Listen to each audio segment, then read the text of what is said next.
walking and bicycling. Eugene City staff will consider recommendations from the ATC along with input from other members of the public during decision-making processes.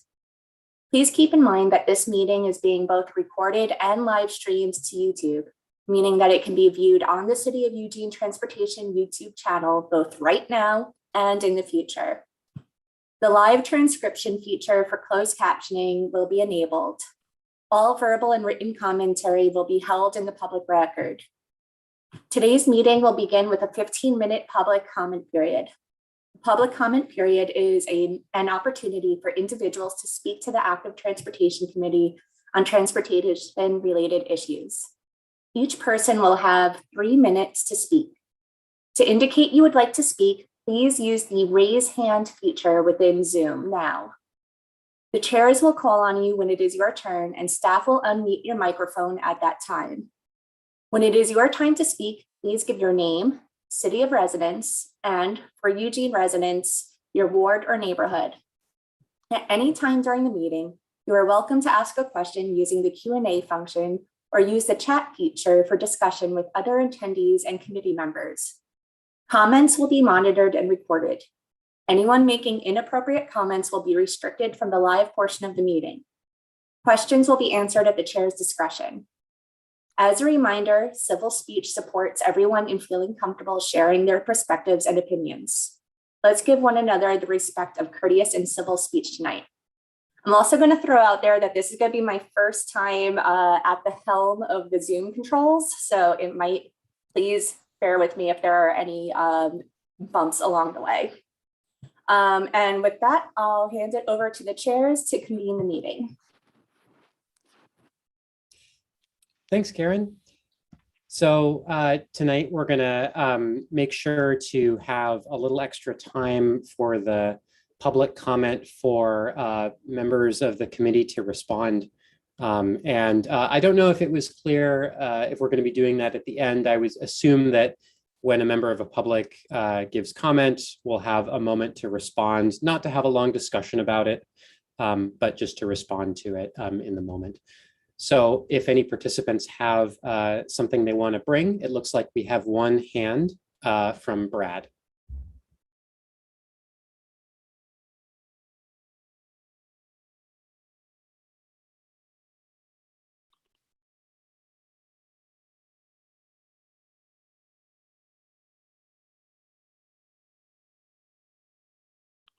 Sorry, bear with me one moment, please.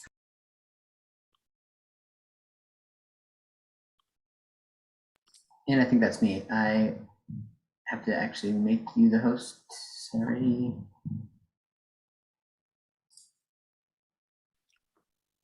There we go.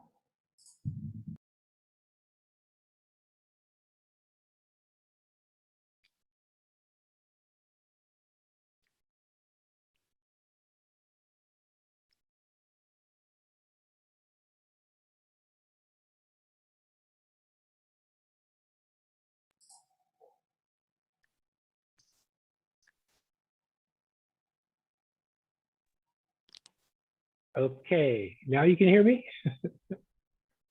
Okay, I just wanted to do a little trash talk here. Not that kind of trash talk, specifically garbage cans in the bikeways trash talk. So when the 13th Avenue thing opened up, I gave it a few months and then talked to Lee Shoemaker extensively until he retired. And 10 months later, we still have regularly trash cans blocking the bikeway, and people are hitting them at night because when you're westbound, you're into headlights and you can't see well. It's not the only place. I'm seeing it all around town. Another place that's problematic, Second and Van Buren, but it's all over the place. And the real problem here is, no matter how well we design things from the transportation team standpoint, and we're getting a lot better over time, we still need that interdepartmental thing. So this is a code enforcement thing that's in planning. We have issues with parking, but we're not keeping our stuff clear. But the garbage cans all over in the bikeways, at some point, I hope we can succeed at that, like we've more or less succeeded over leaves. I think a decade ago, Shane McRhodes led the let's not put leaves in the bike lanes anymore. And we're pretty good about that now relative to where we were. We need to be better about trash. Thank you very much.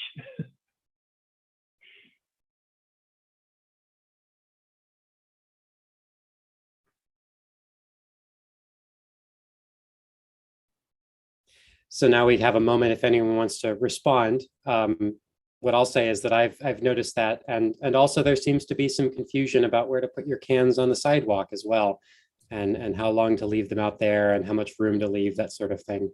So this is definitely something that would be worth our time. So Michael West is the team manager for our recycling and waste management team at the City of Eugene. I've talked with him many times about trash cans in bike lanes, specifically 13th Avenue. He talked to the vendors. We generally leave the placement of cans up to the vendors. And if you ever open up your digest that you get from whoever your vendor is, I have Santa it tells you where to place your cans. So it does say don't put them in a bike lane. It does say don't put them on a sidewalk. It wants you to put them in the planter strip or on a driveway apron. They're very clear about that.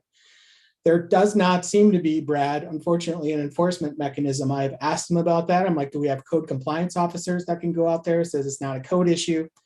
And so I will check back in with Michael Wist, because I agree that it's still happening, and it's not enough to say, well, we don't have a mechanism to go out there and do anything. Although when issues like this do arise, that seems to be the theme, is we don't really have people who go do that. Plus, and this will come up later during my presentation, we are down a lot of staff. And so maybe we used to have availability to send somebody out there from, say, a maintenance team to be able to take care of those items. We don't right now. I think we're just managing to get the leaves taken care of right now, and I think that's our focus. But I agree, it continues to be a problem, and it's something we're thinking about in the design of High Street, so that we do have places for those roller cans to live when it's garbage day. And that's the other thing too, is if you actually read what's supposed to happen, is you're not supposed to have a can outside of your property before 7 p.m. the night before. So there's a lot of those little things that just don't ever get enforced, and we just don't have staff to go out and enforce them. Plus, it doesn't seem to be something that we can placard or ticket. So we talk to the vendors about their customers and what the information is that they're sending out, and they send us examples of that information and say all of that information gets sent out. I agree, it's not adequate.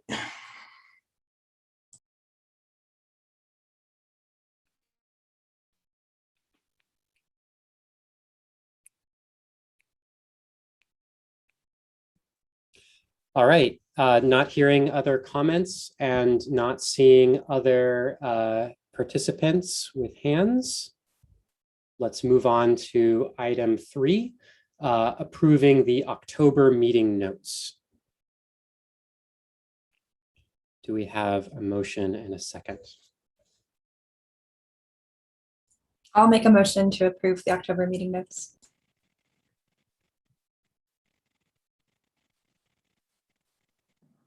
I'll second.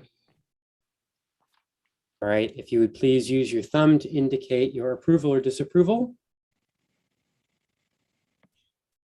Okay, we've got a couple of members, Papa and Julie. If you could either verbally or in the comments give your up or down on that.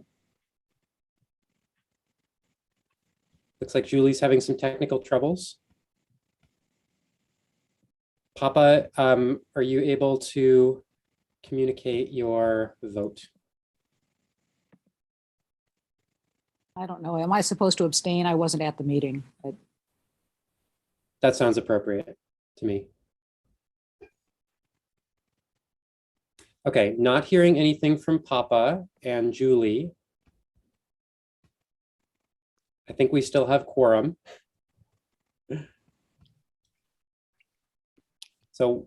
Yes, I say yes on that. Sorry. Wonderful. Thank you. Awesome. All right. I'm going to rule that motion passes. So our next item, number 4, is the 2022 street repair bond measure. I think this one is from Alan. All right. Well, this will be my first formal presentation, I guess, at ATC, and I'm looking forward to it.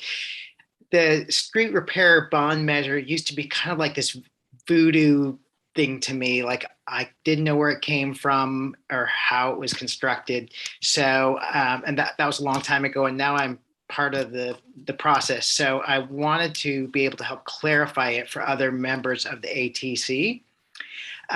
Who might not be so familiar with it, and describe why it's important right now that we start thinking about the upcoming bond measure that's likely to be on the ballot in November 2022. So first of all, I'm curious, for those of you, at least who I can see, how many people were here before 2008 when the first bond measure was approved? How many people were in Eugene at that time? Okay, so some of you. So I think for those of you who were here, you will remember how bad the streets of Eugene were. They were in just terrible shape. There were potholes and cracks, and it was kind of a running joke. But it was pretty serious because there was a huge backlog of maintenance. And I'm gonna do I think I can share screen. I've got a presentation here. Okay, good.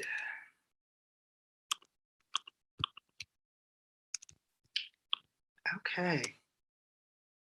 So before the first bond measure in 2008, the streets were in real disrepair. And I think it's important to put this in a context because up until the early 2000s, mid 2000s, there was a lot of sort of, what should I say? There was a lot of resistance to anything, any tax measures or bond, and a lot of them got shot down by the voters. So when the city council tried to figure out how to go about paying for the backlog of deferred maintenance, they wanted to come up with something that wouldn't be shot down by the taxpayers. So they came up with a number of ways to help assure the passage of the bond measure. And that includes a list of the streets that would be repaired, exactly which sections of the streets, and that it would be just for street repair, more than that, that the projects would be in every city ward, and that it would be both a financial and a citizens review every year to ensure that the money was spent exactly the way that the voters thought that it would be spent. And it passed in 2008. And here you'll see that it was passed not only in 2008, but that first bond measure. And I should say these are general obligation bonds. So that what that means is that the bonds are issued to be able to pay for the work out of general funds collected from property tax. They're not from, they're not a revenue bond from, like street parking or for bridge tolls or so forth. It's from property tax. And the first bond measure in 2008 was, I believe, for 4 years. And you can see that the rate has remained the same in all three measures that have been approved at 65 cents per $100,000 of property tax valuation. Because property taxes or valuation has increased over the years, the amount that's actually been collected has increased from the first measure, which was about 36 million, all the way up into 2017, about 51 million. And you can see that has been strong support for the bond measure in all three elections. So that's promising. And you can see also here that the number of projects has increased. And what that doesn't really tell you is that in the first bond measure in 2008, a lot of the projects, the street repair projects, were major roads. They were River Road, Hilliard Street, Bailey Hill, I think Coburg Road. Anyway, they were all like these major thoroughfares were in big disrepair. And so once those were repaired, then in 2012 and 2017, the work started settling in on collector streets and neighborhood streets. The first year here, the bonus project is that they were thrifty with the funds and were able to do more projects in that first bond measure. And you can see here the bike ped funding started out at about $516,000 a year for the first 4 years, and then for the subsequent 5 years. And then as a result of advocacy on behalf of citizens, and we were able to increase that to $1 million per year. Okay, so as I mentioned, the bike ped funding, and Reed, you can correct me if I'm incorrect about this, but I believe in the 2008 measure, it had to prescribe which were the specific projects, but then with the 2012 and 2017 measures allowed for more flexibility about where those they weren't specified before the bond measure was given to the voters. And then in 2017, as I mentioned, the total funding level was increased. Okay, so one of the things that the bond measure prescribes is a street repair review panel. And just like the Active Transportation Committee, the membership is chosen by staff. And in this case, it's by the Public Works Maintenance. And as it turns out, it's mostly white men who are on that committee. Most of us are probably over 50 or 60. And there doesn't seem to be any term expiration. You can just be on it for as long as you want. I don't know about the location of where people live, but I don't think it's geographically representative. And there's typically been just one bike ped advocate. Right now, Sue and I are both on that. The meetings are open. Meetings are open to the public, and the reports are available.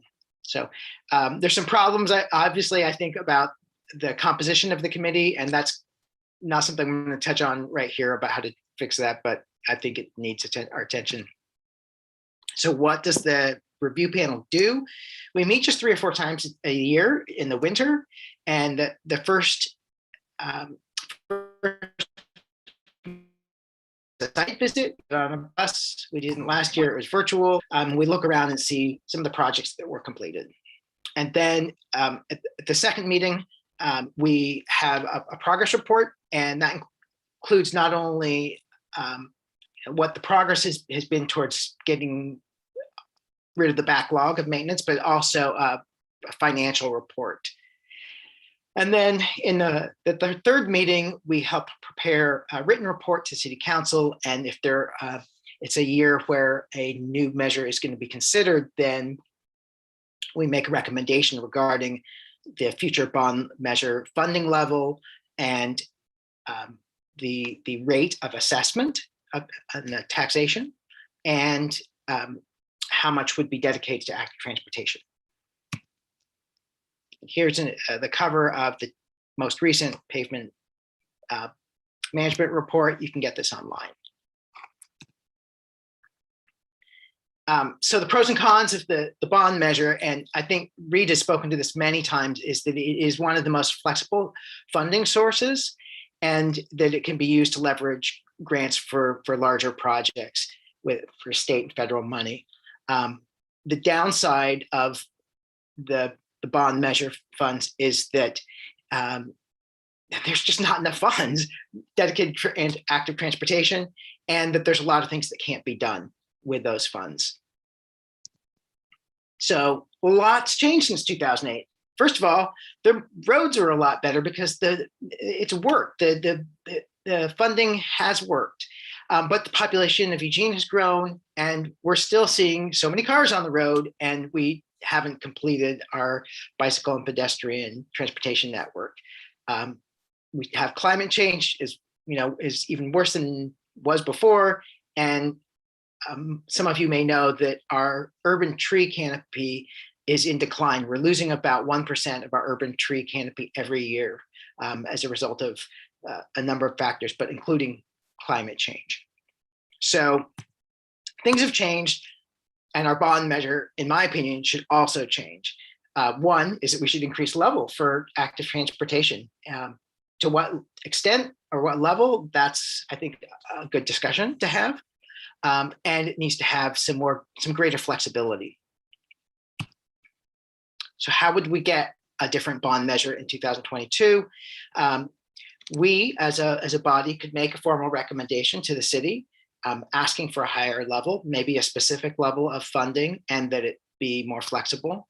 And then we can also go to city council, and we can go to the street repair review panel, along with advocacy groups and the general public. And other groups can get on board with this. We can write letters to the editor, and people can submit voter pamphlet statements. So what's the timing in all of this? In the beginning of the year, we'll be having the street repair review panel meetings. And then at the end of that third or fourth meeting, there'll be a recommendation to city council. So it's really the next few months are actually pretty critical. And then by the spring or the summer, this council will make a decision on the key provisions of the next ballot measure. So that, in a nutshell, is about the street repair bond measure. So any questions or comments about that? Looks like we can have Andrew start.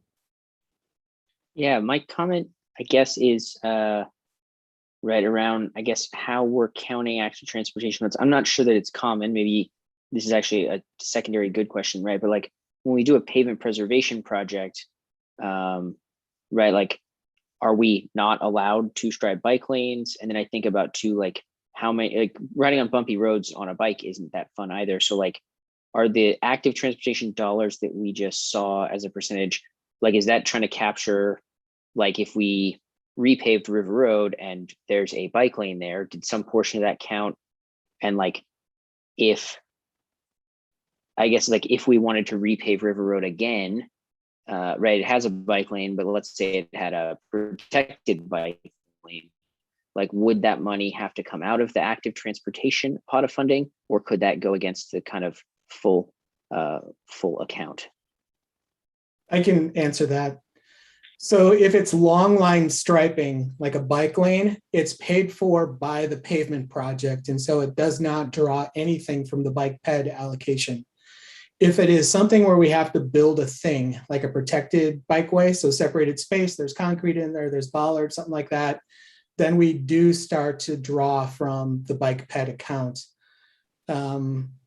And that didn't used to be that way. So in the first two pavement bonds, we were paying for those bike lane stripes, but we no longer do so. So we've actually been able to leverage a little bit more money for these discretionary projects that ATC helps staff to approve, basically. That I'll be talking about a little bit later in the agenda. Sue? Yeah, just a couple of things. In the first place, I think it was in a way less of a problem early in the bond measures because, you know, the roads were in such horrible position that just getting the surfaces smoother served everybody, you know, so bikes and motorists kind of benefited from the same thing. That's changed some as we've gotten some of the roads in better condition. And I would also point out that, you know, staff has done a marvelous job just, you know, when the road is paved and they're restriping it, often they can give us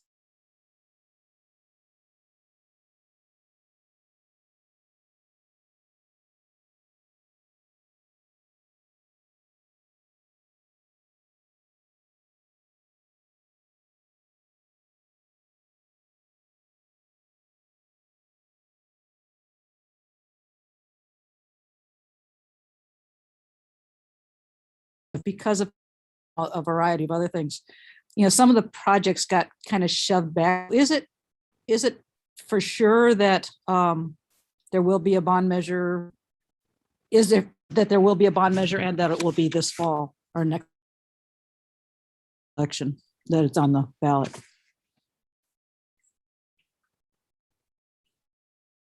I'm sorry, my froze up there for a moment, so I didn't catch everything you just said, Sue.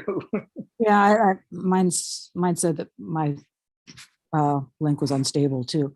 I was mostly asking whether we're sure there will be another bond measure and whether if it happens, it will be done, it will come on the ballot next fall. Because I know some of the projects actually got pushed a year back. So there's going to be some projects from this year, this bond measure that are actually, I think, supposed to be built in 2024 or something. So Reed, Right. do you know that?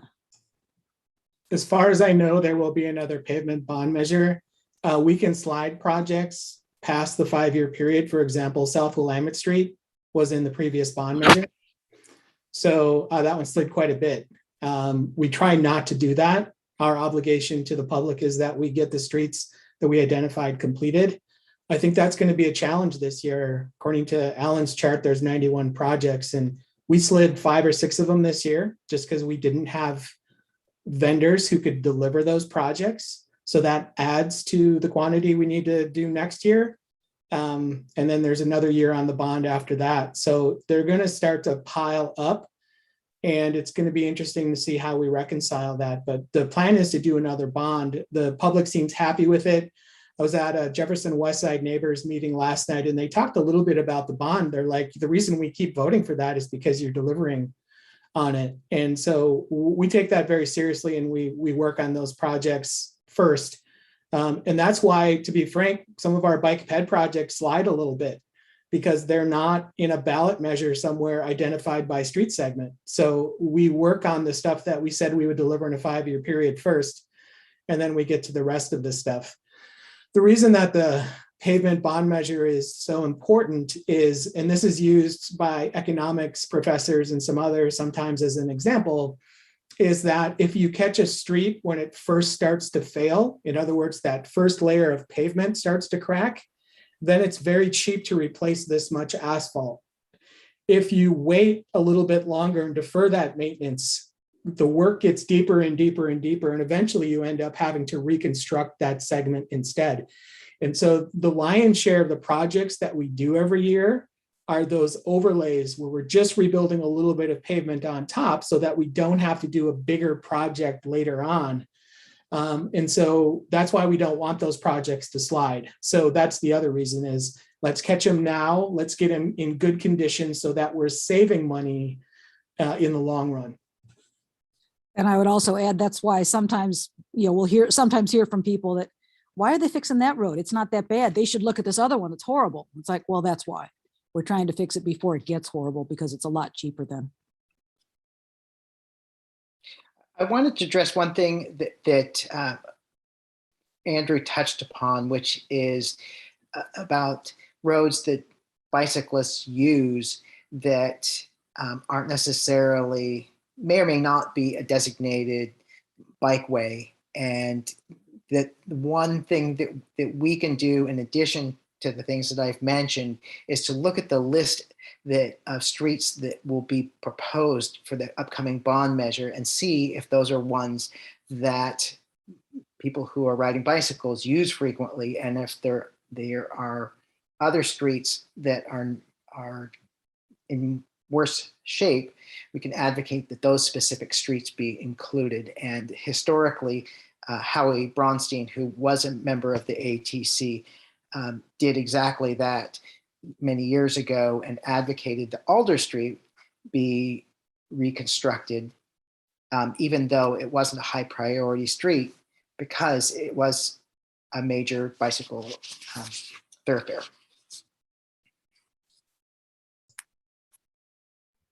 Can I make a comment? Please. Okay. So yes, I've been ringing that bell since I got here. And the problem has been that this is a pavement project. This is a pavement bond measure. And I'm proud of the fact that we've been able to leverage a little bit of money so that we're not doing pothole projects and we're instead doing walking, biking, active transportation projects instead. So that's good. But the main focus continues to be on those pavement projects. And that's again, because our backlog and the genesis of this whole pavement bond measure was that we had over $300 million in deferred maintenance on our city streets.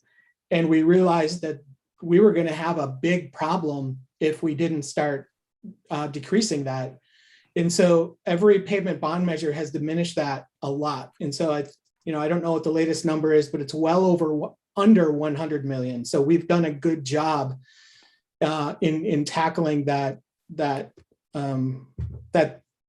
projects. Because of just the nature of this bond measure, I think that's one of the reasons it's been hard to do additional things.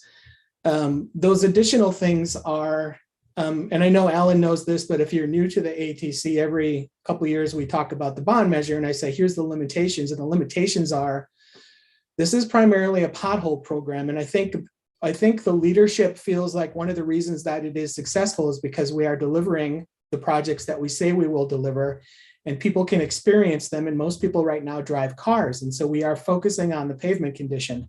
What happens as a result of the funding is that we are leaving some things behind. We are not upgrading our signals when we work on those projects. We're not upgrading our stormwater, generally speaking, when we work on those, unless we can bring additional stormwater money to that.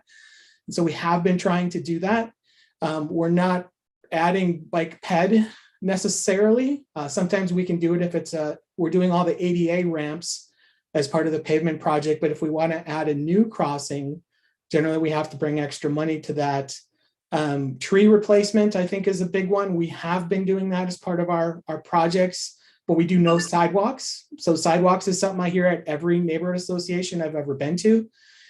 We don't touch anything basically back of curb. And so there just isn't anything in the bond measure available to do that. We can use our bike ped money to do those sidewalks, but my dream would be that we leave a corridor with shiny new pavement that also has shiny new sidewalks and new sidewalk ramps. And if there's a signal there that's all ages and abilities, and it has audible, and it has countdown timers, and we leave it in our current standard condition. And what we're doing now is focusing simply on the potholes and not upgrading all of the infrastructure at the same time. Alan, I would be thrilled if you brought that conversation up and said it'd be great if we could actually rebuild things to our standard within the entire right of way when we're dealing with the right of way, because then it's less closures in the future. Potentially we're digging up less stuff because we've already addressed everything that could possibly fail when we already had everything dug up. We're doing, it just makes sense from a financial perspective to do that. The rub is that we do fewer streets. And so Ellen's chart did a good job of showing every year the amount of streets that we did grew. And if you're going to spend more money on each of those streets, then that project list probably gets smaller again. Maybe that's okay. Maybe people would be okay with getting a complete street at the end of this project instead of just a pothole replacement program. That would be something that would be interesting to talk about. And I don't know that we've ever talked about that with the voters.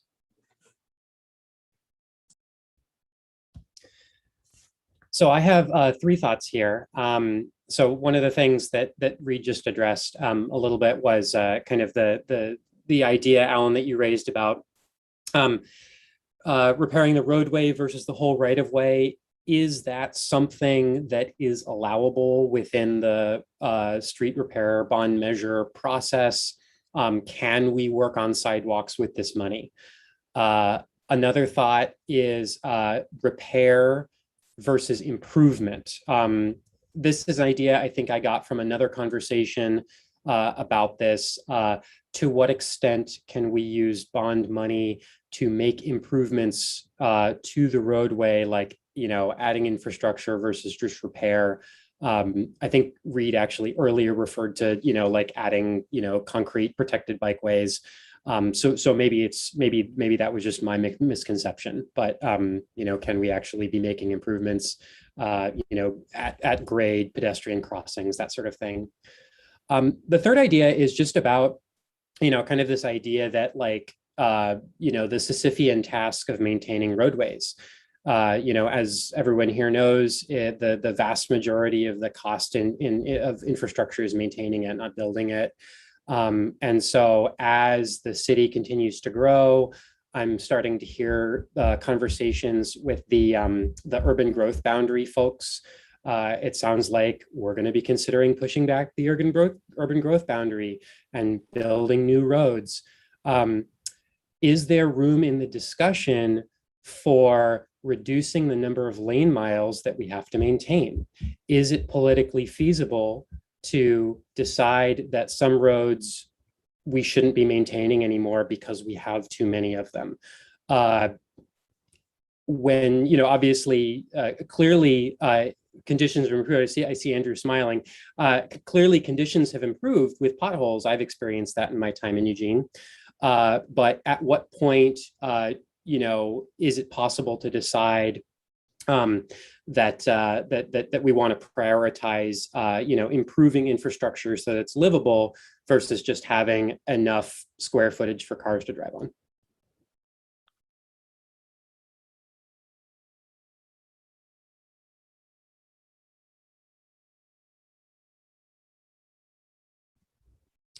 Andrew's next. Thanks, Daniel. We should connect sometime. I've wanted to talk with people for a long time about how we start to think about planning for decommissioning some of the infrastructure we have, probably more at the bigger state, national scale than maybe our local streets. But I was going to ask, I guess, right, like one lens I'm thinking we might have on this, and I'm wondering to the extent it's like true and possible, right? Like, if we want to maintain our streets, I think we do for everyone. How much support, right, could we give to something like this if it frees up money for other priority, like from other buckets for the priorities maybe we care about more? And I'm thinking things right, like gas taxes can be used for anything in the right of way. They can be used for bike stuff. They are limited to the right of way, so we're not talking about off-street paths or anything. Lots of other money is used in various ways that's limited in kind of other ways. So like how much of the total amount of funding that we spend on our roadways, interpret that either narrowly for cars or broadly, right? But like what's the total budget? How much is this? And like, would our attention be better placed trying to, for instance, advocate for like systems development charges and gas taxes to be used, given that those are potentially more flexible? I don't know. I think that's a really good question, though. I think the gas tax, sorry, should I just pop in every now and then? Okay. So I think Daniel's question and what you just said, Andrew, reminds me of the gas tax. And City Council limited our scope where gas taxes can be used. And specifically, they can only be used between the curbs now. And so we can't do stormwater generally, we can't do sidewalks, we can't do signals, we can only do pavement. And that was because we were using gas tax to do a variety of things. And we were building portions of the Ruth Bascom path with gas tax.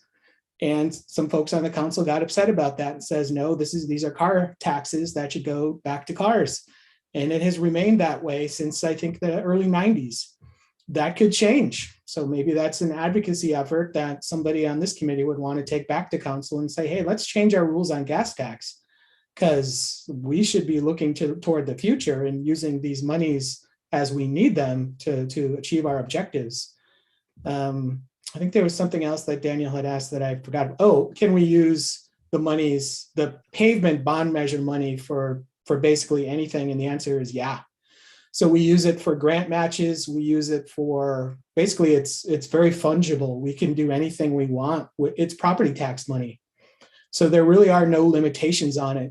What we have been doing lately, and this will come up during my presentation, is we've been using transportation system development charges to pay the grant matches that we get from like ODOT, where we used to use the pavement bond measure. And so that gives us more pavement bond measure capital to build projects. which I think is a good thing. So we're trying to find out more ways to use system development charges creatively, but those can only be spent in the right of way. So we can't do path stuff. So the system development charges only go to roadways, and we also can't build sidewalks with them.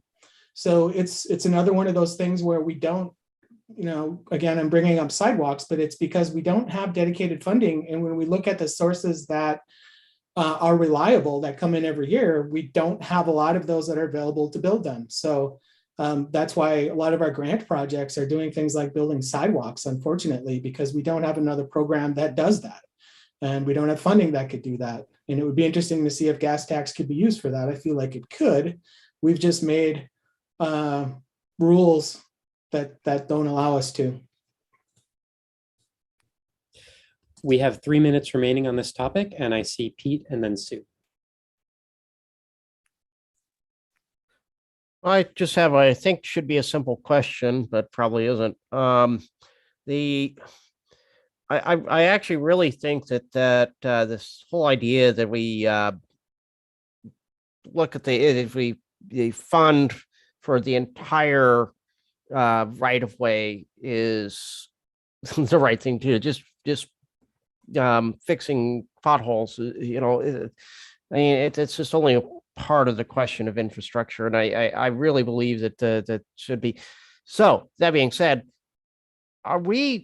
this bond measure is going to be, it's got to go to the council at some point before it goes onto the ballot. So there isn't a lot of time. Are we at the point yet where this idea is fixed, and are we too late to have the conversation with the public to say, hey, let's spend more money on the whole entire right of way, and you're going to get less projects, but we'll have a better thing? Are we too late to do that? Because my guess is that the bond measure list is probably well underway as far as getting collated. Alan or Sue, have you been told anything about that? No. Okay. So what generally happens prior to a bond measure going out is that there is usually it's a telephone survey. And so they just sort of poke around and ask general questions about how people are spending money, what they think the role of government is, and those sorts of things to figure out what the appetite for a bond measure would be. We also need to know if there are other public agencies on the ballot who are going to be asking for bond money. So for example, we try not to put a pavement bond measure on the same ballot where a school district is asking for funding, those sorts of things. So there is some strategy in how to do it.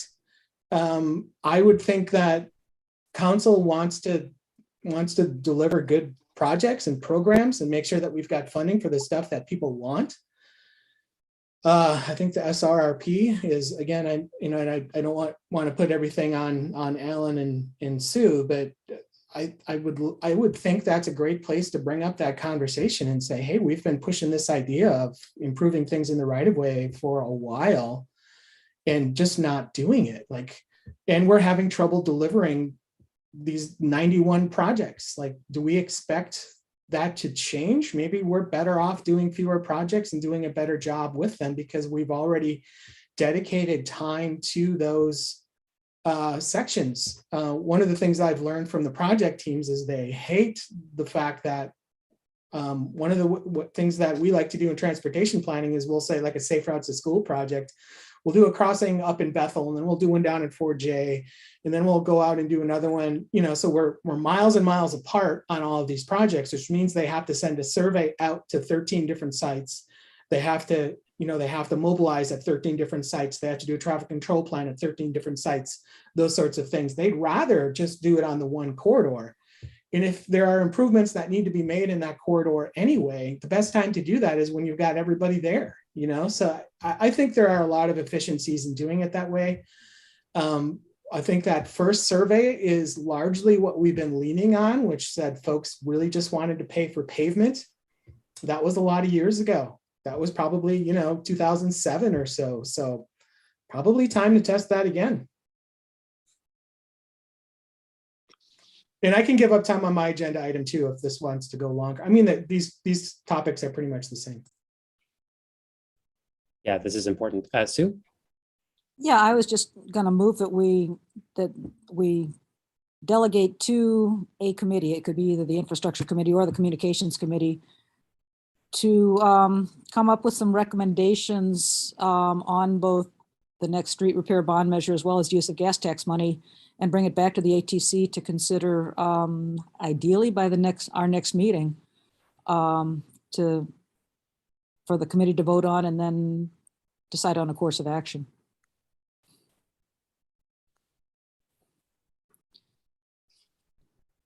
I guess I should put into the motion which committee we think it belongs to. Yeah, who's interested? Should we give it to a committee or to a set of individuals? And I think Alan and I are both on communications, which maybe that would be helpful to put it there. I don't know.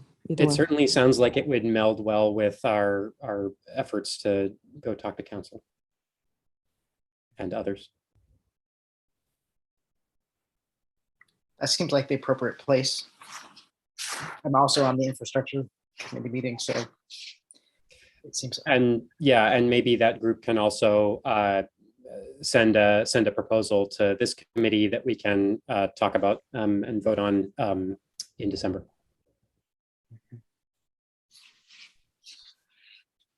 Great.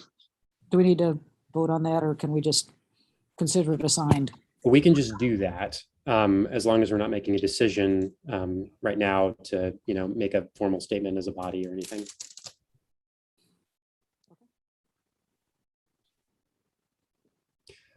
Okay, unless there's anything else on that note, let's go to number 5. This one's read pavement bond measure bike pedestrian projects. Yeah, so every year I've been wanting to get in front of this committee with a list of projects that says this is what we're going to do next year. So I have a list prepared that I'll share momentarily. There are a couple caveats that come with this. And one of them we just talked about, which is that we slid a lot of pavement projects from this year to next year. Some of those include walking or biking projects like 4th Avenue repaving from Pearl Street to basically Coburg Road will include a protected bikeway space from the DeFazio Bridge to Mill Street. And so there are some projects that we've sort of grouped together with these pavement bond measure projects. But I think that those are going to go first. So some of the things I'm going to present are really discretionary projects, and I haven't gotten a project manager assigned to some of them, which is not a good sign, because if you have a project manager, you've got somebody working on it, and if you don't, then it's just an idea in my head. So there's that. Also, we've spent some money. So let me just share my screen and show you a spreadsheet.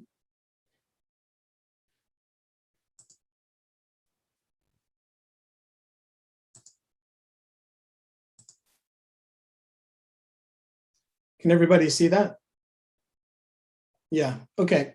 So this is 2022, and let me just go back real quick to 2020, where the important figure is like $1.1 million. And that's because we spent about $630,000 on the West Bank path. That project came in over $1.5 million because we got some additional money from the Parks Bond. So I don't have that accounted for here, but that happened. And so we did spend a good of the $1 million essentially per year that we get. And basically we just get $5 million over 5 years. So we can spend $5 million in 1 year if we wanted to do that, for example. But we try to keep it at around $1 million. And we, as a committee, have also said that let's try to get at least half of that money dedicated for shared use path reconstruction, because there is really no other funding source available to do that. In 21, some of these projects got delayed, but the downtown Riverfront Park, we had to allocate about $500,000 to that project. I think you're going to be really impressed when that opens up to see what got built there. They're actually separated shared use paths where pedestrians and people on bikes are separated. And we're working on some signage for that right now. But the Northeast Livable Streets project too, just went way over budget, and we ended up spending over $300,000 on that. So again, we're very close to just over $1 million in 21. And I think most of that got built. Yeah, because my 4th Avenue, so now we're on 2022. So this is what is going to happen next year. Although some of this is already sliding. So the Fern Ridge lighting, this has we've got Parks and Open Space money for this. So the Parks bond included lighting for the Fern Ridge path. And this says 300,000. I recently talked to them. I think it's 500 now, which is better because the segment length is also a little bit longer than I thought that it was. Anyway, oops, did that wrong. Anyway, but that's probably going to be a 2023. So we can sort of take that off of this list unless I convince people that while we're out on the Fern Ridge path, we should put the lights in. I was really hoping we'd be able to make that go. Last year, we were going to do a signs and markings project. We're also going to do some wayfinding along the riverbank path. And this was in anticipation of the World Track and Field events in 2021. Well, now it's Oregon 22. We still haven't gotten these wayfinding signs up. So this project is pretty much ready to go. I do plan on bidding this one very soon. It's going to be about 50 grand, I think. And that's specifically for wayfinding signs on the Ruth Baskin Riverbank path on both sides of the Willamette. The signs and markings project is one where, because we've got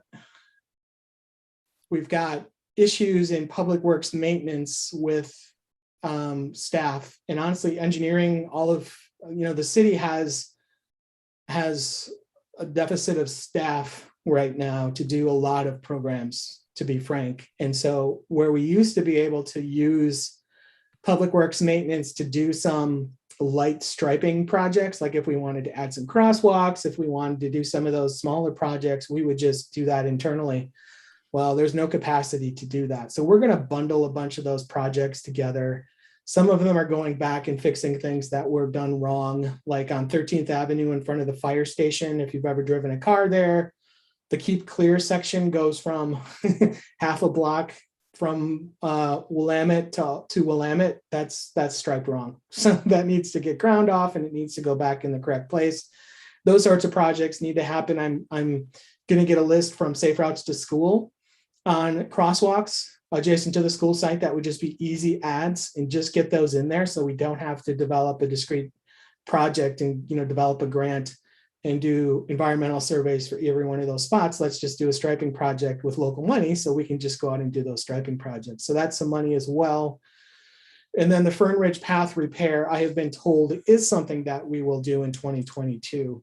So if you've ridden on the Fern Ridge path anytime in the past 2 years, and there's a segment just past when you go under Chambers Street, and then you start to go around a curve, and that curve coincides with where 13th terminates with the Fern Ridge path. There's a giant mound of asphalt in the middle of the shared use path there, because the path itself has broken in half. It is actually, one side of it is falling into the Fern Ridge Creek.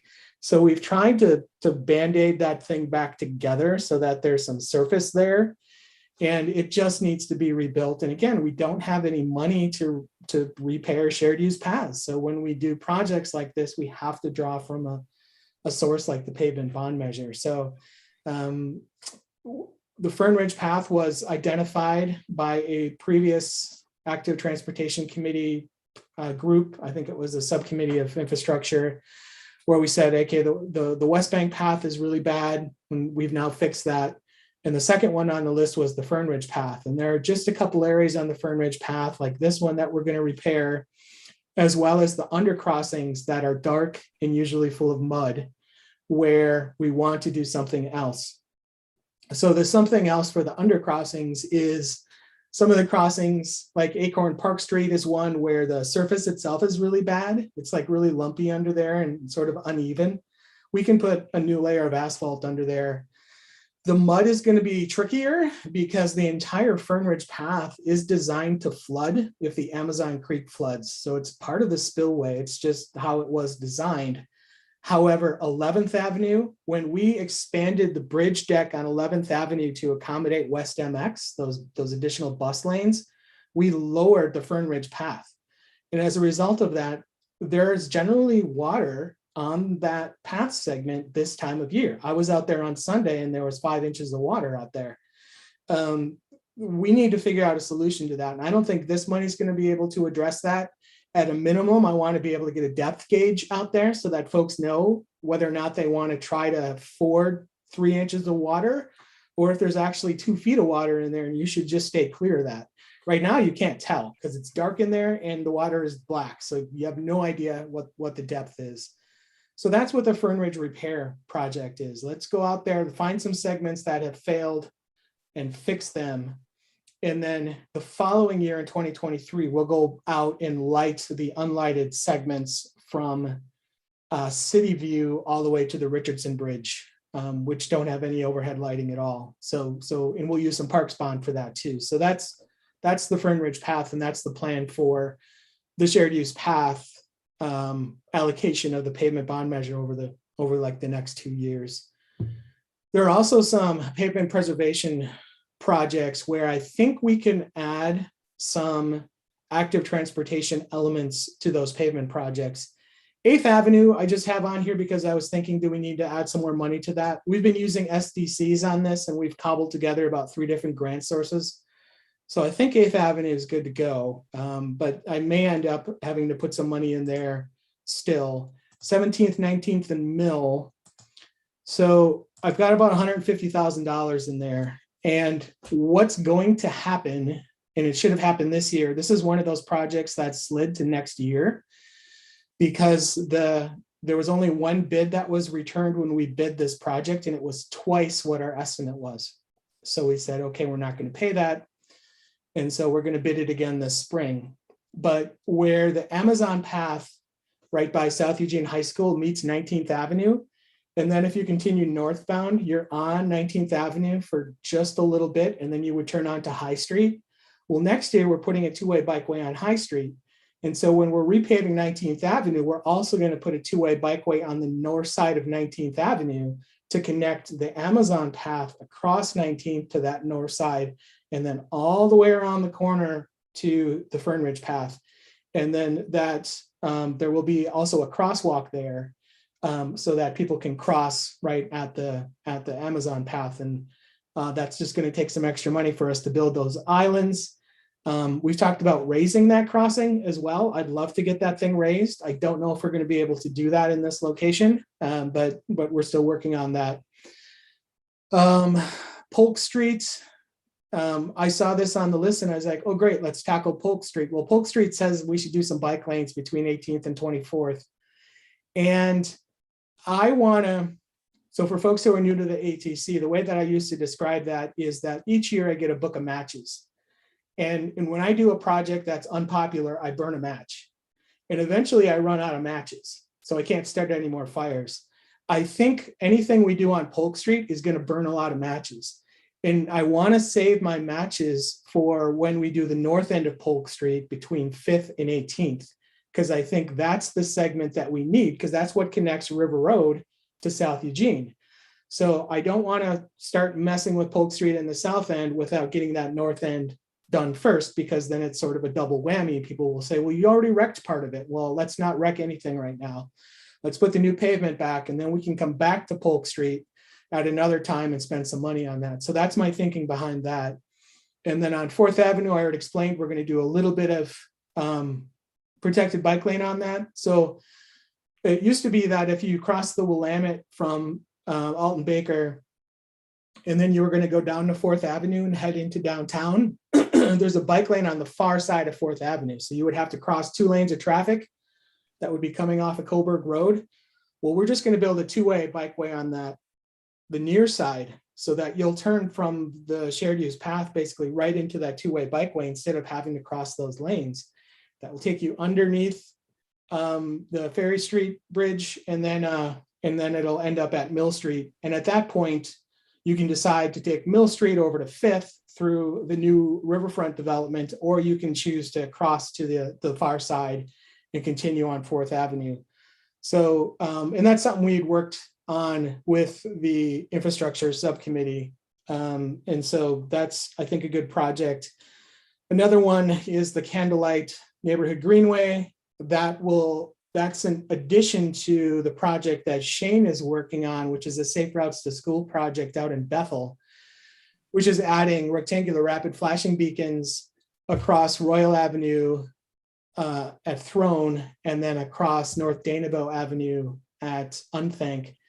And there's a neighborhood greenway system that could connect all of that together so that folks who live north of Royal could use that rectangular rapid flashing beacon to get south of Royal, then go through a neighborhood, get on Unthank, and then be able to cross North Danabo as well. And so we're going to build that facility as part of that Safe Routes to School grant. And again, it makes sense to do that around the same time, because hopefully we can develop the traffic control plans at about the same time.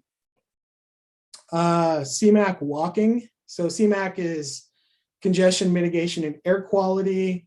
It's a federal grant that we got to do sidewalks and crossings. This is one that is not SDC eligible, so I have to pay the entire grant match with something. So we'll pay the entire $130,000 out of the pavement bond measure for that. But it's a number of different projects.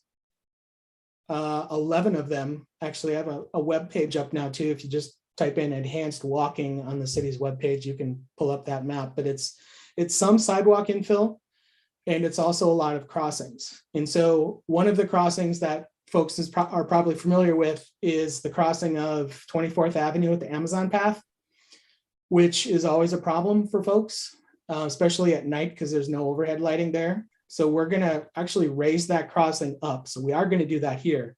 So we're going to raise the entire Amazon path up across East 24th Avenue.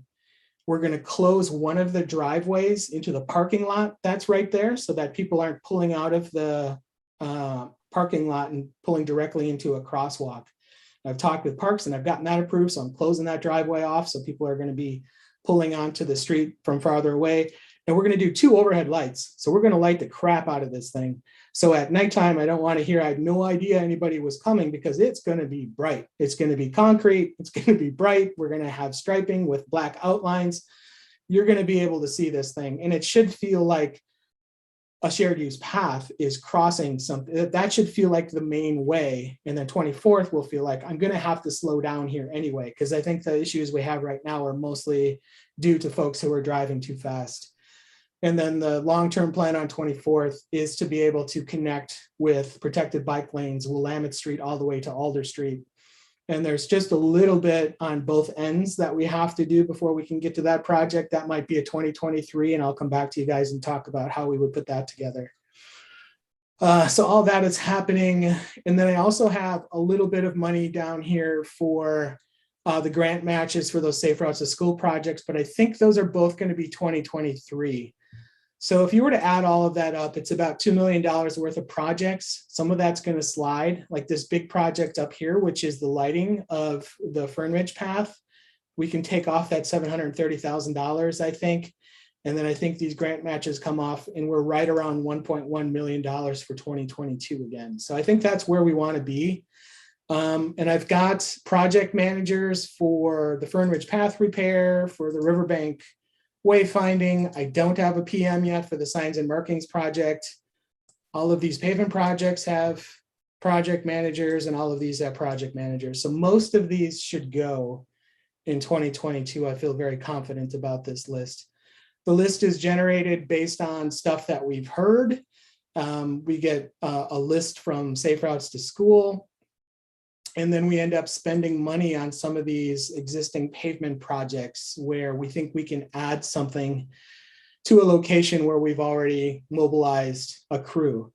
So as you can see, $1 million sounds great when Alan's saying, hey, we got $1 million a year to program, but it goes pretty quick. This isn't really that many projects. It's 3, 4, 5, 6 projects.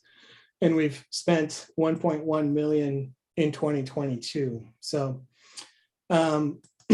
sorry, I didn't share a map on this, but I think I'd make you dizzy if I did.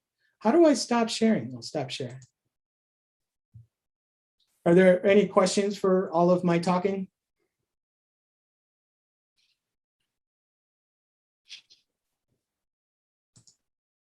I'll just comment and say that I think that looks like a great list, and I'm really happy that we're making some progress on those things. I'd Good like to work, get Reed. I'd like to get a bit of an endorsement from the ATC, just so that you acknowledge that you've seen that list and agree with it.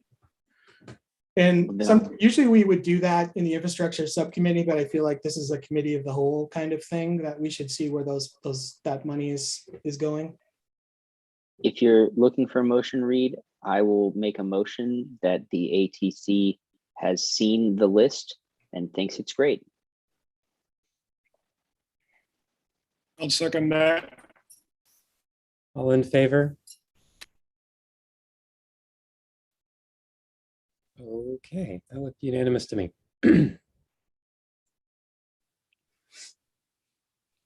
Mary, we have a few more minutes on this topic for anybody who has comments or questions. I guess I think it's a great list too. I think it would be really interesting to see the list as it comes to you about what people are saying they want. Because you know what I'm thinking about, well, what's not on that list, you know?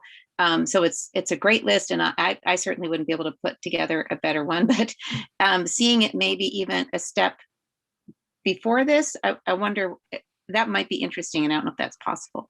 So I could share those spreadsheets. There are hundreds potentially of projects on those. And so we're looking for overlap with existing funding sources, which is why a lot of them end up happening with those pavement projects. And then we're looking for overlap with either LTD bus stops or safe routes to school projects. And that's how we winnow down the list and prioritize.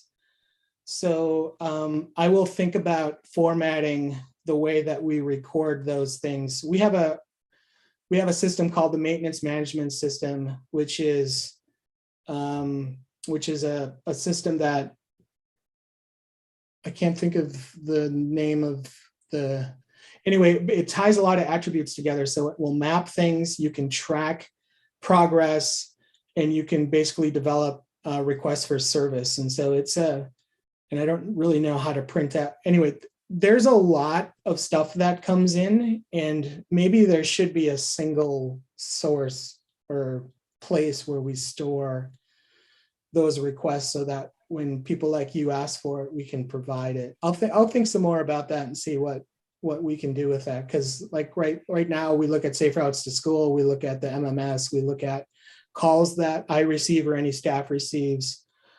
Sometimes there are projects that we forget to do when we leave a corridor that we had just done that we want to go back and do. Those sorts of things start to build the list generally.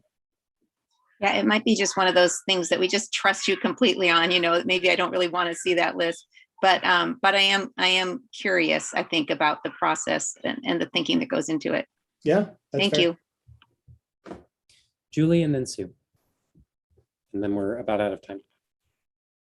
Well, thank you, Reed. And I just have a little question about that list as well, because I think it would be interesting to know how many projects there are on the list that are potentially worthwhile, that aren't just like, you know, fantasy projects or something, but, you know, worthwhile projects that citizens want, perhaps grouped into, you know, bike or bike ped or school or whatever, some kind of projects. And I'm thinking of it from a point of view of advocacy as, for example, I really, really like the idea of going to city council about the gas tax, because that is something that is quite actually easy to advocate for. It's not difficult to get people behind that, and the city council would have to jolly well listen. So lots of people sort of saying things and having an idea of there are this many projects that have the citizens have come to, you know, to staff and asked to have done is part of a good argument. So I'm interested in it from that point of view. Thanks.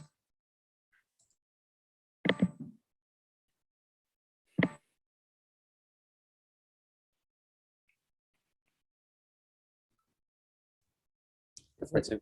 For me, Yeah, I'm fine with this list of projects and I appreciate all the various considerations that go into it, Reed. I'm just a little bit concerned that I think just about the equity issue, both in terms of geographical distribution as well as communities of greatest need.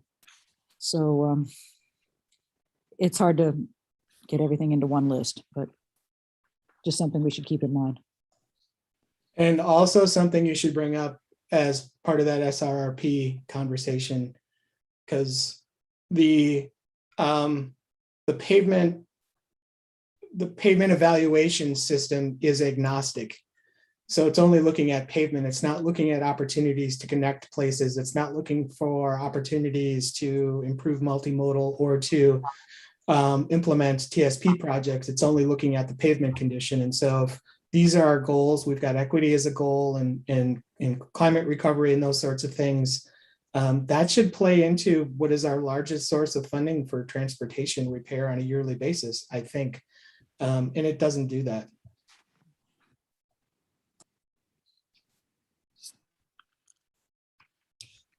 Okay, it's time for us to move on to item 6. This is Shane presenting Active Transportation Summit Strategic Plan. All right, so we have had a great evening of infrastructure discussion. And I'm going to apologize. I think my internet might be a little spotty, and I will get my kids off of there.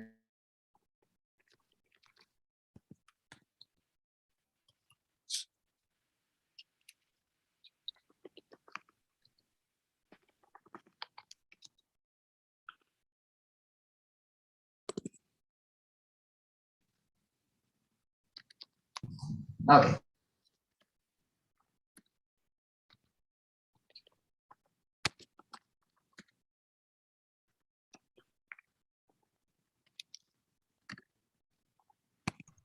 Oops. Oh.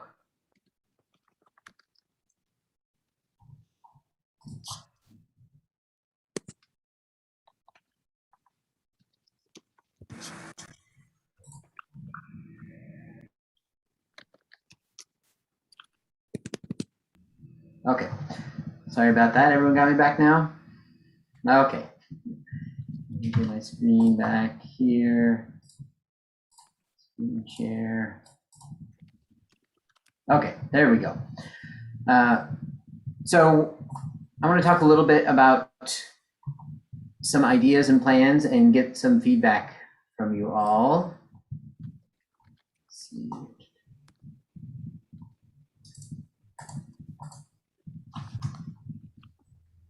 Technical issues here. Okay, there we go.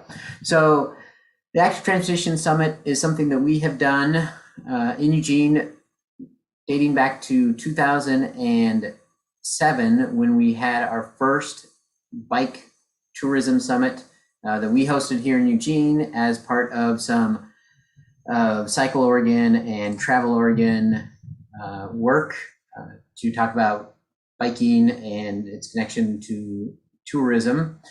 We also held our own walking biking summits starting in 2009. Actually, I believe we had a small one in 2008, and then we had a 2009 and 2010 walking and biking summit. And for those who might have been around in that time, those were the formations of what led to our active transportation strategic plans. And so we had 2 different plans that came out of those. We did have a later summit that was a little bit smaller to create the 2015. Those were more of community meetings rather than summits. But the 2009, 2010 were really the introduction and kickoff, and then a sort of community viewing of the original Eugene Pedestrian Bicycle Strategic Plan. This is where ATC sort of had its roots. It helped the staff organize these summits. And we are now at a point where I think it's time for us, and we've talked about this already a little bit, to think about what our next active transportation strategic plan is. we have a lot of changes in TO and in the work we're doing in the built environment and programs.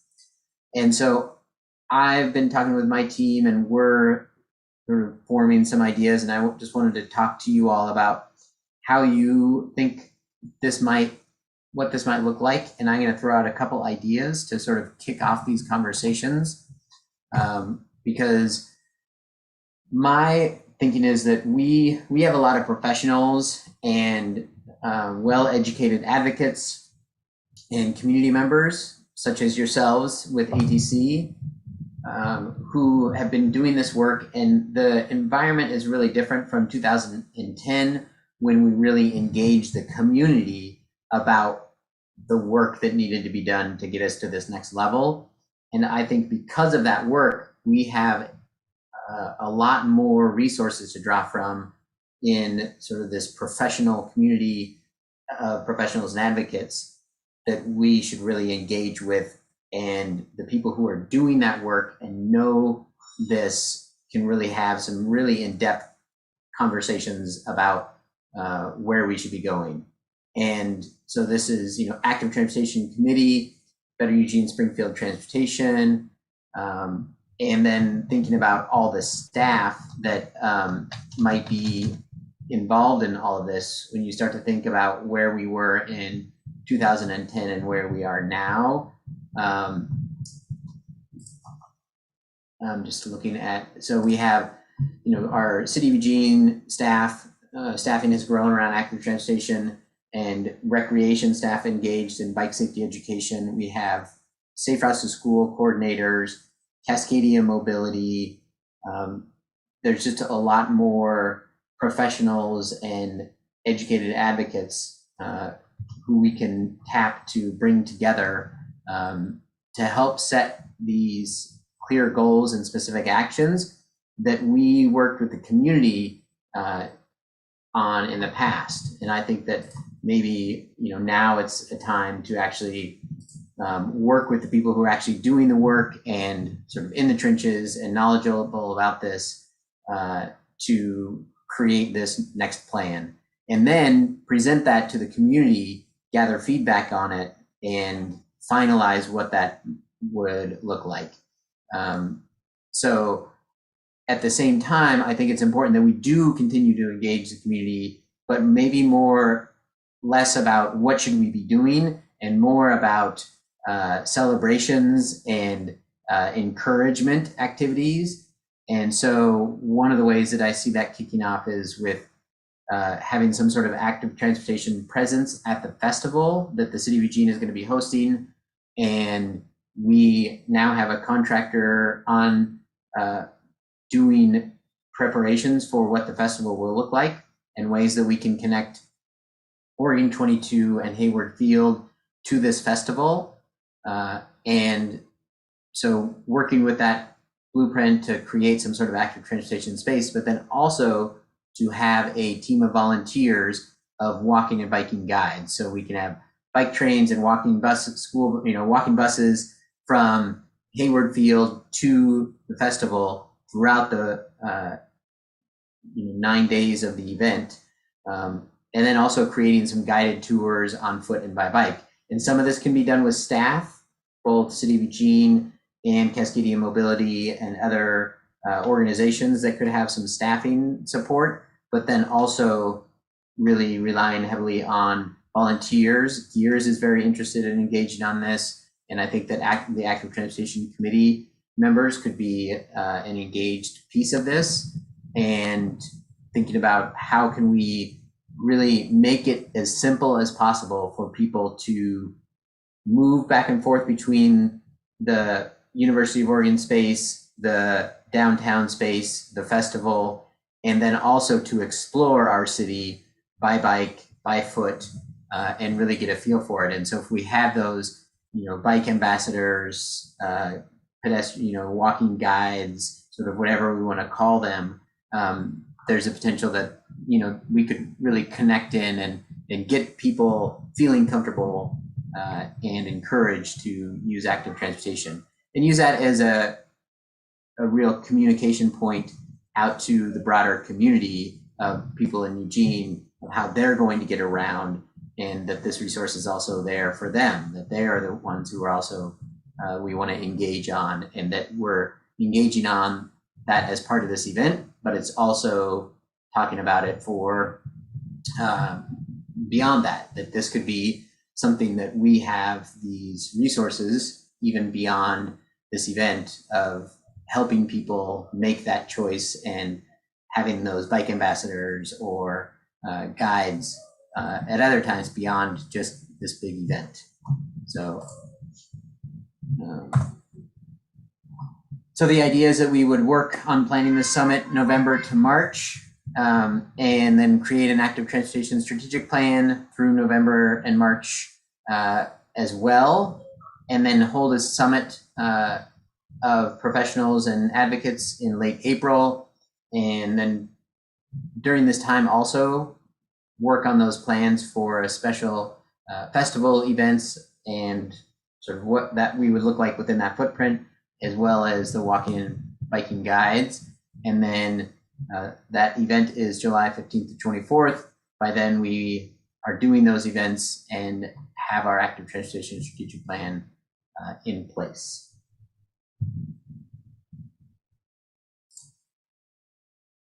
I also wanted to mention that we do have, for those who don't know, didn't see it in motion or just missed it, that our active transportation strategic plan 5-year report is done. And so Kelsey and I worked on this, and Kelsey did a great job of really bringing this to the finish line and really compiling these final pieces and putting it into the report. Whoops, since that is a direct message. And I encourage you to look through it, see what we've accomplished, and use this as a resource for what we can do next.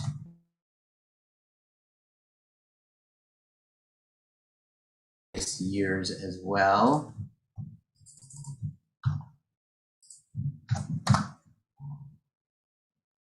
In there.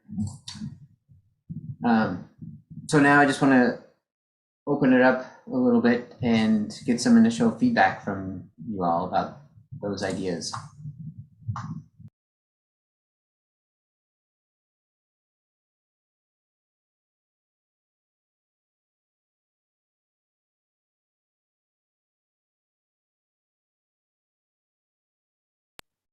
All right, let's start with Alan, then Andrew. Well, those are some ambitious and exciting plans. I wonder if there's the capacity to do all of that next year. I think the summit in the spring and the Oregon 22 might be all that we could do. Even that might be a bit of a stretch, but it's very compelling, exciting.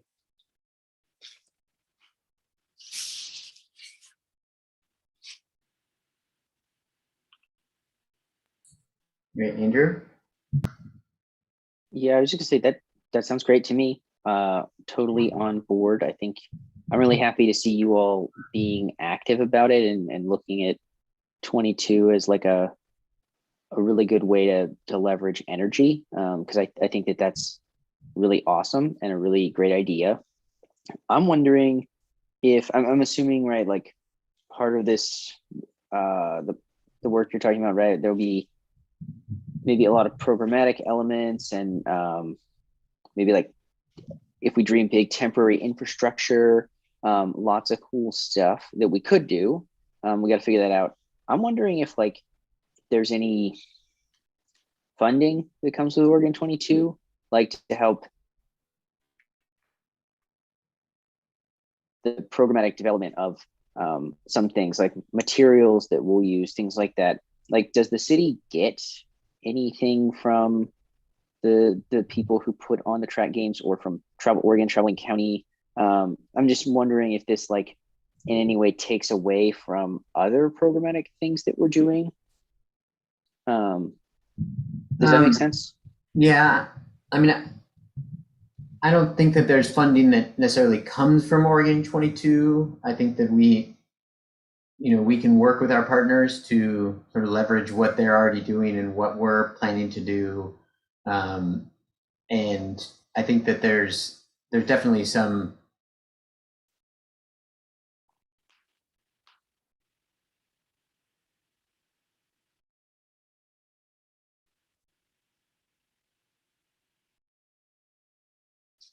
they're dedicating to creating that festival. And Jane, it sounds like we lost the last 10, 15 seconds. At least I did. Did you get, am I back now? Sorry about that. So I think that there's some potentials of leveraging, but there isn't like funds that are coming to us from Oregon 22. That's what I assumed, but you can always dream. Sue?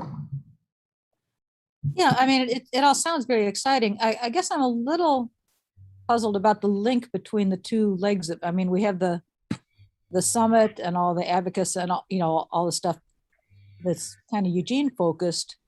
And then we have this big celebration with Oregon 22, which I think should also happen. But I guess I just picture that being, thousands and thousands of people from around the world all milling around the riverfront. And I have a hard time seeing how how that connects to the other, I guess. I mean, I guess they sort of seem like separate things to me. So yeah, I think for me, it's that having some presence there will be important, because it's not only people from around the world. That I think a lot of engagement with the festival is going to be City of Eugene residents. That's going to be a draw for residents as well as sort of the place to come and watch what's going on, because there isn't really a festival space at Hayward Field. And so if you don't have tickets, this space is going to be where you can come and really see and engage with this really big world event.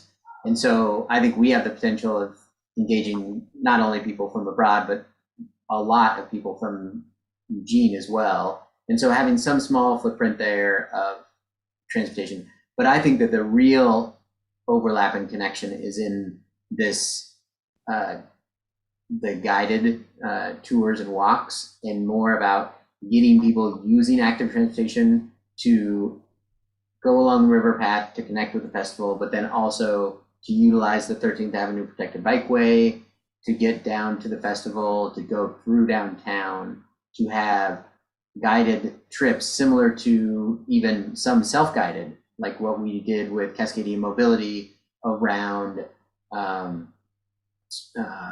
the Two Wheels and Tapas last May's Bike Month, where there's a set route of like, oh, these are the recommended places to go, and here's a recommended route that you can use. And so if there's a art tour and the mural bike tour and all these pieces that are really easy for people to go on self-guided tours or on our own guided tours, and working with Cascadian Mobility and the Self Ride staff to engage on getting people out there utilizing our new infrastructure and showing off what we have with East Amazon Protected Bikeway, 13th Avenue Protected Bikeway, shared use path network, and showing it off not only to people from outside of Eugene, but to residents who might not have tried it, and really highlighting that this is the time to try it, right? That this is sort of a come out, not just for a Sunday Streets, but come out for this festival. And as part of that festival and that Oregon 22, it's seeing where we are in our infrastructure right now, and come out and experience the protected bikeways and these paths that you might not have been on in a while, and using this as a time to really get people engaged and excited again about the infrastructure and the programs that we're doing. And then just to tie back really quick to one other thought that I didn't really see very well, and that is that this time of professionals coming together and visioning of what we do next for our active transportation strategic plan, I really want to connect with the Best Nest and sort of Cascadia Mobility and all of you. Like, part of this is also, what is that space looking like, and what are the projects and programs that we want to do there and out in the community. Like, they're planning that conversation, and I think that that's a part of a conversation that you all can be a part of as well as the Active Transportation Committee, that it isn't just all infrastructure. Like, what are those programs that you and the community want? Cascadia Mobility, City of Eugene, bike shops, skiers. What are the programs that we as a community want and need to do? And that includes safe routes to school bike education, adult bike education, encouragement programs like Sunday Streets.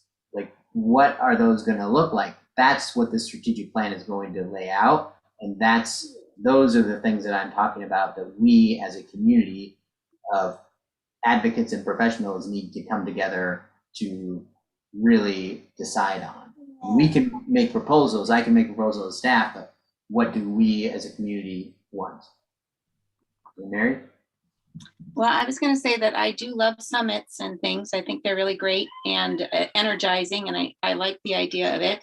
And then I also think that the Oregon 22 is really, it kind of excited me when I thought about the fact that if we can be seen as like a biking mecca to the world and to people who come here, I can really see the potential for that elevating us within our own community.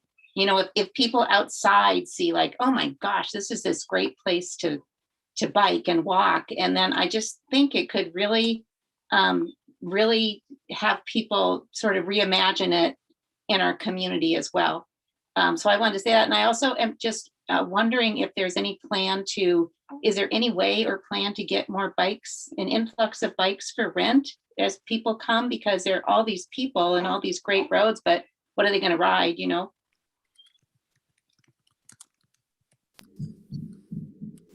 Yeah, that's a good question. We had hoped to have an order in for bike share bikes. I'm not sure that we're going to be able to have many more of those. We do have, some more, but there is a slight potential that we will be getting controller updates, the new controllers in time. That was a little suspect for a little while, but I think we're back on track that we might have them in time.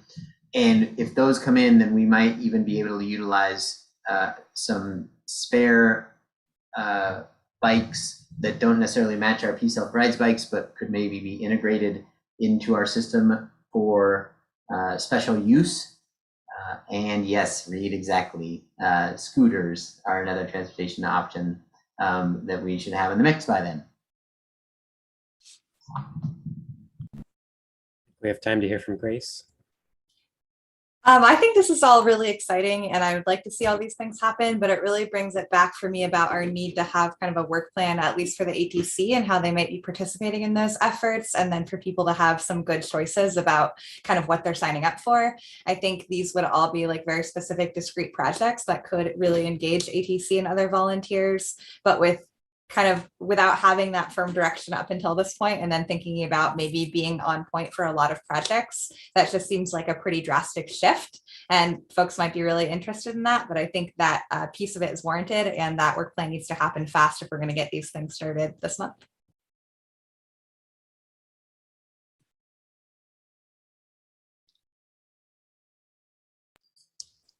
Yep. Anything else on this topic? Say that again, Daniel. Anything else on this topic? Anything else? Okay. Let's move to subcommittee reports. Maybe we can hear from the infrastructure committee.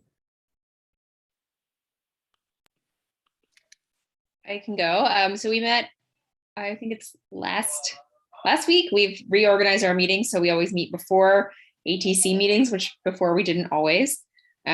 We've talked about a number of different strategies, and some of it was related to wanting a little more direction from the full group before we figured out where we as an infrastructure committee could plug in. But I think that we're having an ongoing discussion about what role we want the committee to play and how it builds into the bigger ATC efforts.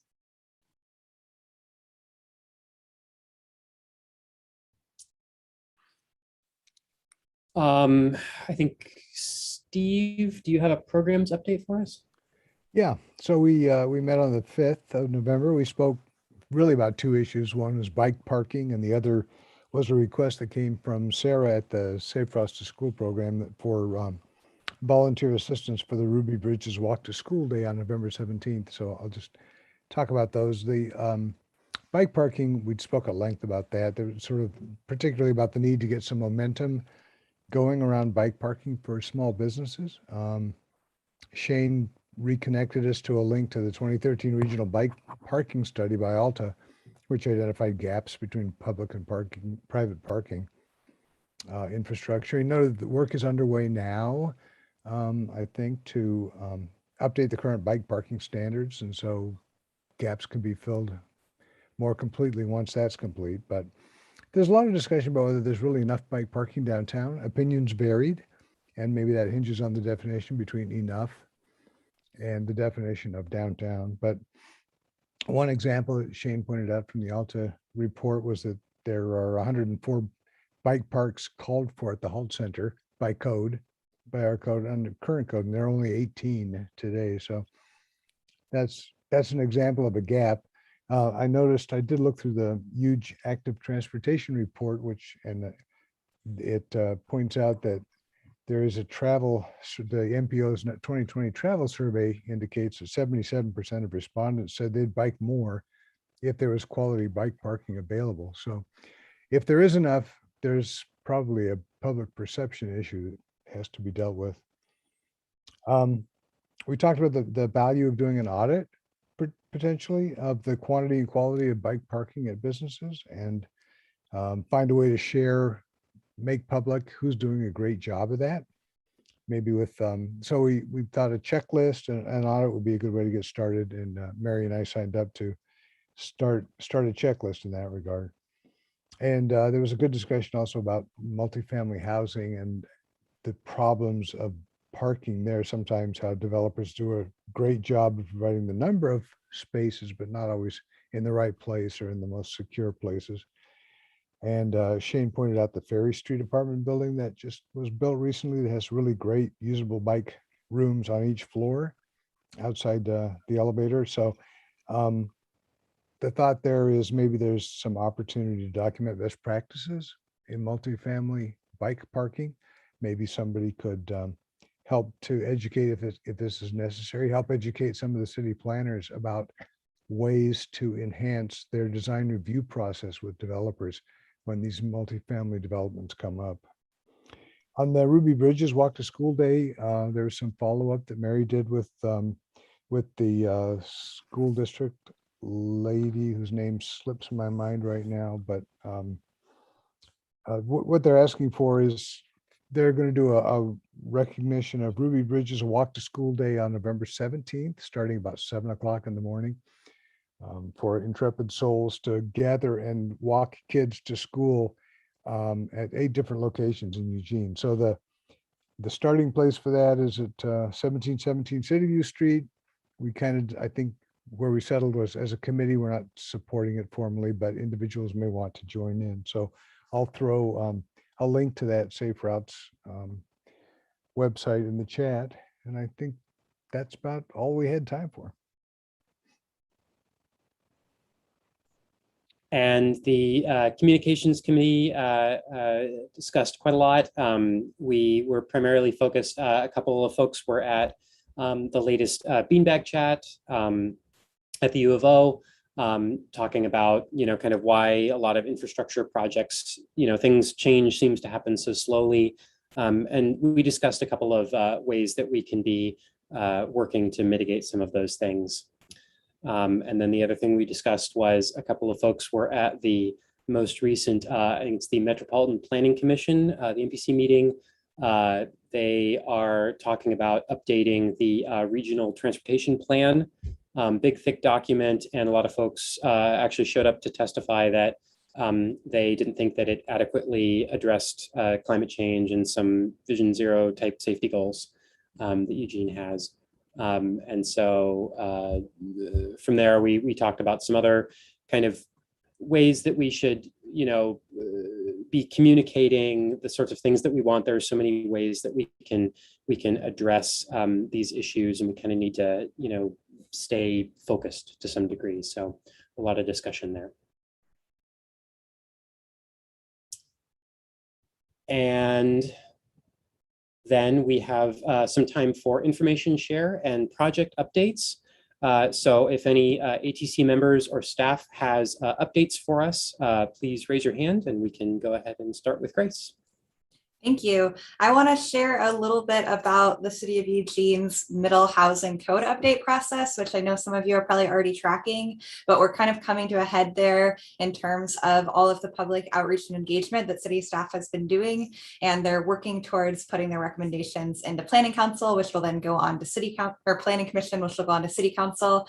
The next Planning Commission meeting where they're going to look at the recommendations is on the 16th, and they're accepting public testimony up until that point, as well as during that meeting. And I think you all will be interested in kind of the city staff's recommended changes versus what the state is requiring. And there's some opportunities to comment, particularly about parking requirements. And I think housing and land use and transportation tie together really well. So I definitely encourage you all to look at it and pursue that and provide public testimony if you're interested.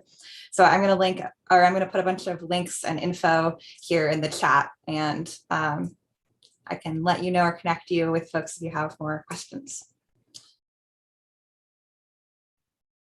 Reed, then Karen, then Shane. I got a note from the project manager for the South Bank Path that it will be soft opened this Friday. So from the Frohnmeyer Bridge up to basically 8th Avenue, that bridge segment will be open. There's still a little bit of work that they need to do, but basically the concrete has been in place for a while and some folks have been using it. We wanted to get a little bit of railing up so that nobody fell off of it. And that's sounds like it's done. So Friday, soft opening, and then it'll be wrapped up shortly thereafter.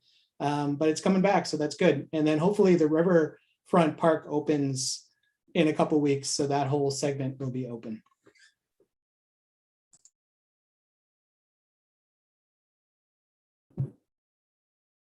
Right. So I got a bunch for you. One is that terms will be ending at the end of this year. We have several openings. There are 3 confirmed openings, 3 more potential openings. Still waiting for solid confirmations from those 3 people. So we might be looking at a more robust recruiting situation. Part of that ties into that means there will also be chair elections next month. And we will be needing a new liaison to the Springfield BPAC committee. With that, so then we also have the South Willamette Street repaving from 23rd to 24th is happening right now. And the full project should be completed by the end of the month. Bollards are being installed to delineate on-street parking from travel lanes on Willamette for the 2A project.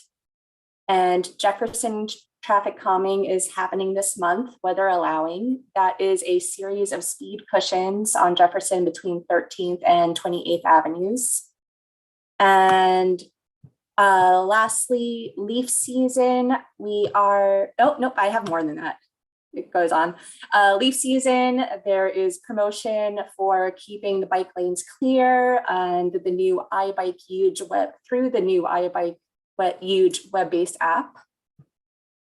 We are delivering safety lights and reflective vests to local service organizations such as St. Vinnie de Paul's, Cornerstone Community Housing, and Lila as part of the Be Seen, Be Safe collaboration with LCOG, LTD, and the City of Springfield.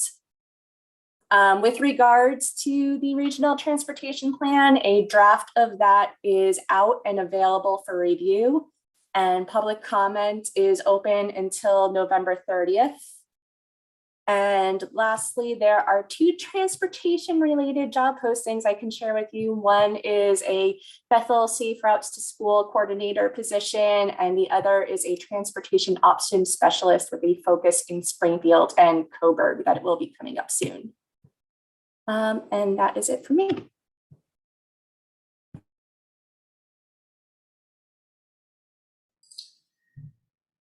Great, and I'll just give a quick update on a couple things. One is I put a link in there to the Howard project, and that is an Engage Eugene site, and there is an open house. There are 2 open houses that are occurring as part of that project, and so we have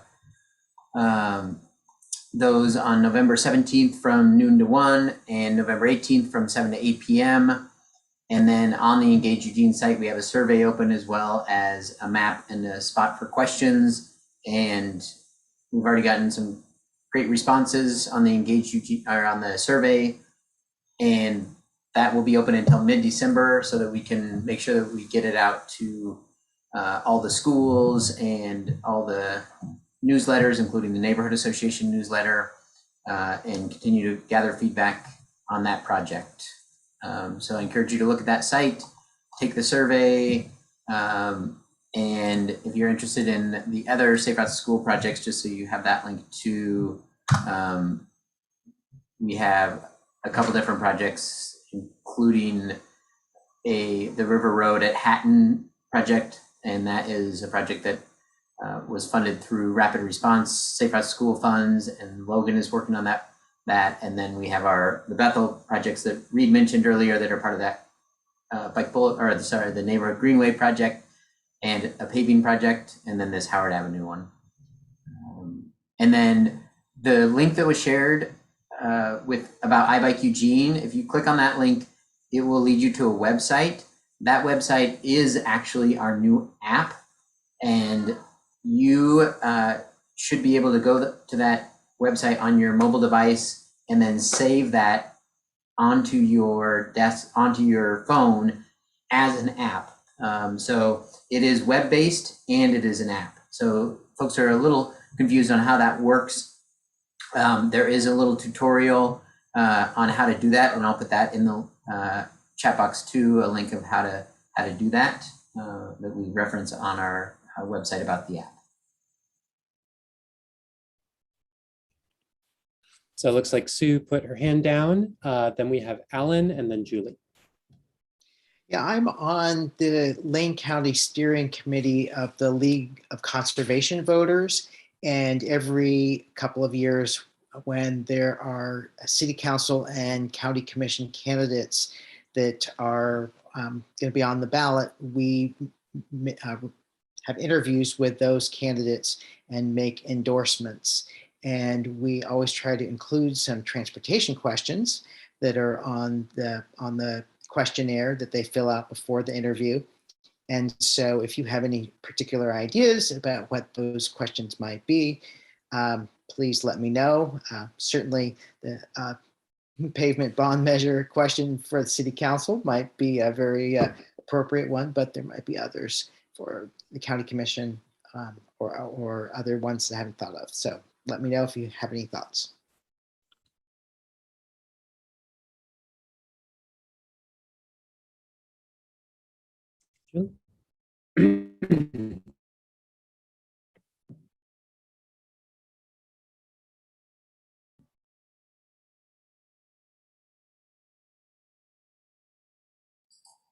I think you're up, Julie. Oh, okay.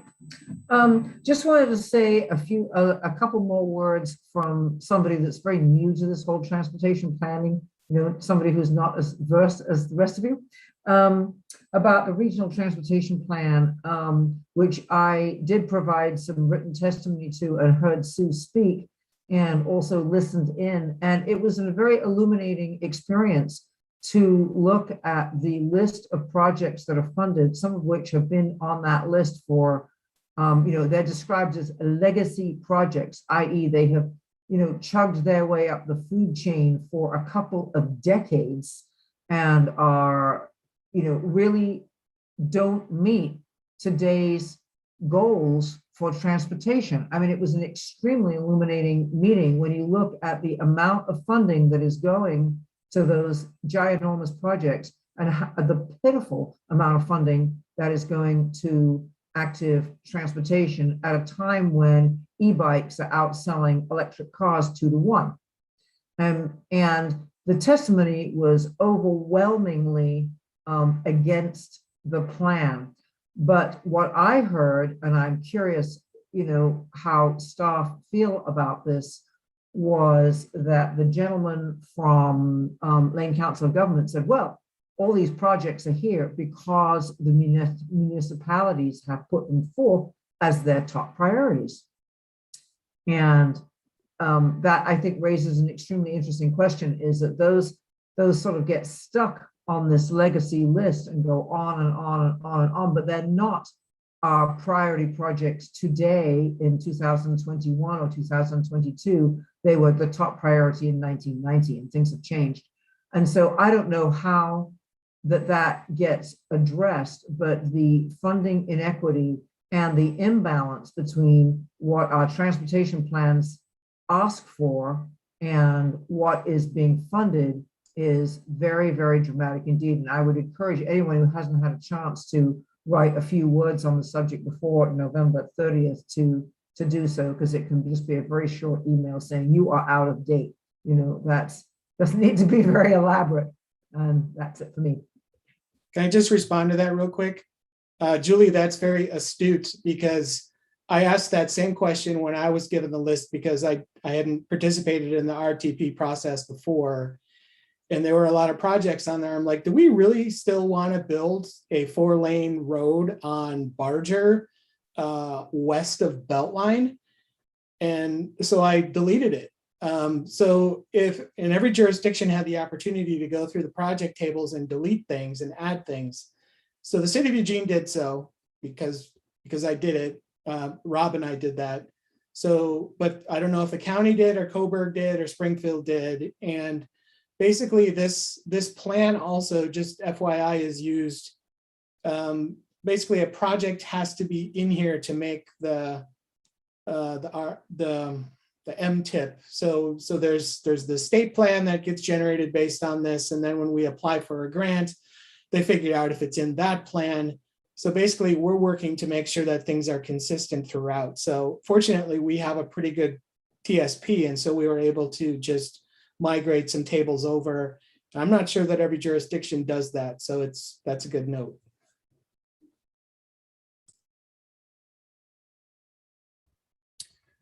So we have Sue and then Pete. Yeah, just real quick, because it's not super relevant to us, but this last week I went down to a celebration of the completion of a section of territorial highway down by the Lorraine. It was down in the Lorraine Grange, which if you're not a recreational rider out in the boonies, you won't ever know about it. But it struck me that it was a really nice low key celebration. And it struck me as, in a way, territorial is very similar to South Willamette in Eugene, in that it's a road that's in horrible condition, doesn't work for anybody. It's fantastically expensive to repair it. And they did it and everybody liked it. And it was very friendly. It's, both, people who ride bikes and people who would never ride bikes and people who hate sharing the road with bikes. Everybody could agree this is a whole lot better than what it was. And I think there's some of that same sentiment on South Willamette. So if we can tap into that in your spare time as you're putting together a celebration of South Willamette, it's a good way to bring people together.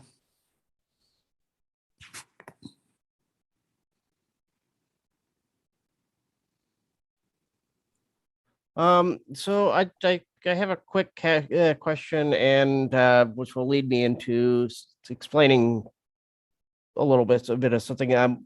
When is the communications committee or the program committee meeting? Because I'm no longer going to be able to to participate in the infrastructure committee because of their switch to Wednesday. Pete, I will get you that info after the meeting. Cool, thanks.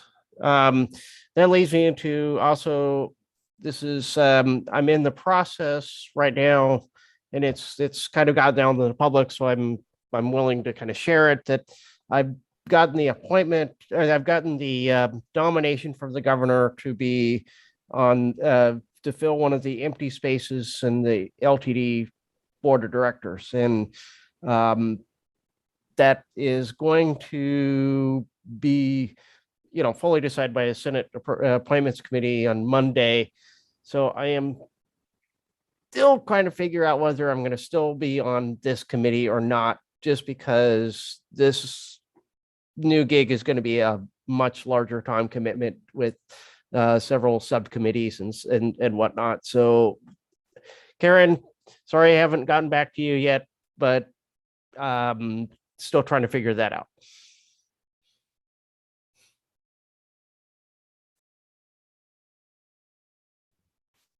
Any last thoughts? Dan, let me just jump in and recommend to anybody who's thinking about to volunteer as the BPAC liaison. It was a wonderful experience for me. There's a really interesting group of people, and the contrast with this group is marked, but it's really interesting. I think there's a lot of synergy yet to be mined between these two groups. So I highly recommend it. And it sounds like now is the time to be thinking about not only if you're interested in helping to facilitate chair next year, as well as if you have any contacts that you want to invite to join the committee next year. Well, thank you, everyone. We will see you in December.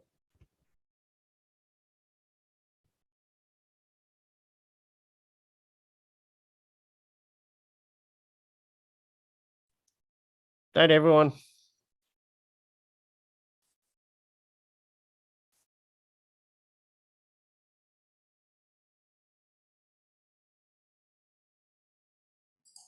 And just a reminder, all you have to do is end it, and it'll end the stream on both Facebook and our live stream. Yeah, I was just looking for to make sure that I saved the chat.